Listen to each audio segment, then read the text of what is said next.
Don't waste thousands of dollars and hand it to a financial institution or a car dealership the next time you go to look at cars.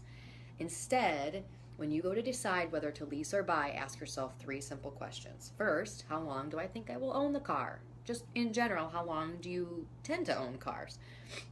Second, how many miles per year do you typically drive? And lastly, look at the interest rates on leasing versus buying, and I will tell you how to get that in a minute.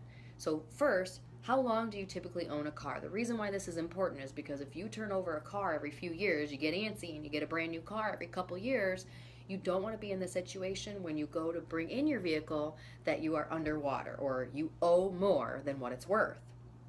A lease gets rid of that. So make sure that if that's your tendency to, and you know you're typically getting new vehicles every 1, 2, even 3 years, seriously look at a lease.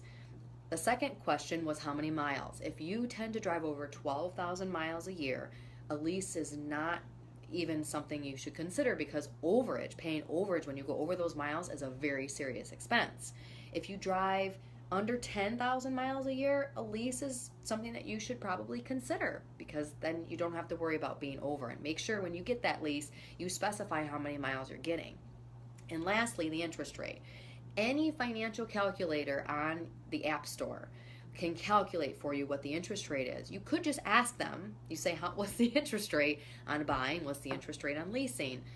Or you could just double check, if you don't trust them, or it's always good to just double check yourself. Just punch in the payment, the overall, how much you're financing throughout the term, and calculate for what the interest rate is on your financial calculator, and it will tell you. And if there's a substantial difference, then you need to seriously consider whichever one has the best interest rate at the time. Sometimes they do leasing specials and sometimes they don't. So seriously consider that interest rate. And all of this will save you thousands, which will make a huge difference in the long run, especially if you do this consistently over your lifetime. How many cars are you going to have? So don't waste thousands of dollars. Just take a step back and ask yourself three simple questions.